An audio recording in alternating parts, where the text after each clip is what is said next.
इस वीडियो में हम लोग देखेंगे क्लास 7वीं हिंदी पाठ 11 कबीर के दोहे।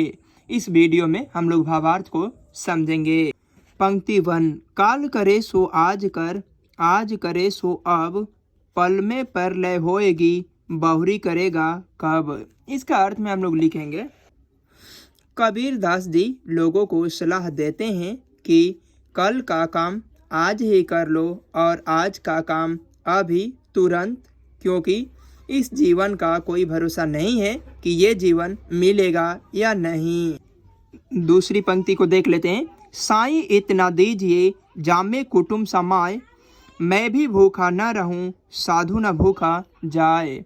इसका अर्थ में हम लोग लिखेंगे, संत कबीर ईश्वर से प्रार्थना करते हुए कहते हैं कि हे ईश्वर, मुझे इतनी संपत्ति दो कि हमारे परिवार का भरण पोषण हो जाए। हाँ, मुझे इतना ही चाहिए कि जिससे मैं भी भूखा न रहूं और मेरे द्वार पर आए कोई साधु ही भूखा न जाए। तीसरी पंक्ति को देखेंगे। निंदक नियरे रखिए आंगन कुटी छवाए, बिन साबुन पानी बिना निर्मल करे सुभाए। इसका अर्थ में हम लोग लिखेंगे, संत कबीर कहते हैं कि जो मनुष्य निंदा करने वाले हैं उनसे घृणा करना ठीक नहीं है। उन्हें तो अपने आंगन में झोपड़ी छवाकर सदा ही समीप रखना चाहिए, कारण वे स्वभाव से ही बिना पानी और साबुन का खर्च बढ़ाए हमारे दोष को दूर करते रहते हैं।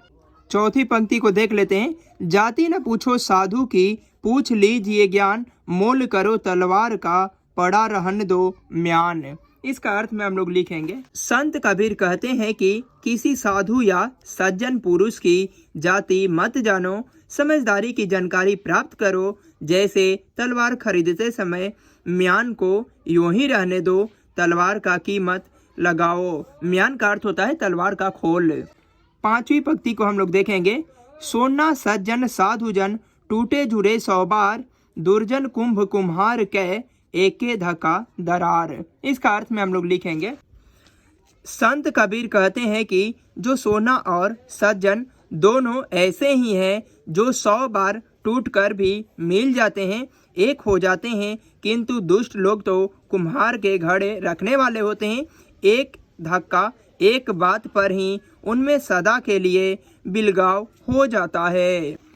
छठी पंक्ति को देख लेते हैं। इसके बाद, पोथी पढ़ी पढ़ी जग मुआ, पंडित भया न कोय, ढाई आखर प्रेम का, पढ़े सो पंडित होय। इसका अर्थ में हम लोग लिखेंगे, कबीर दास जी कहते हैं कि ग्रंथों को पढ़ते पढ़ते लोग मर गए, लेकिन उन्हें सच्चे ज्ञान की प्राप्ति नहीं हुई।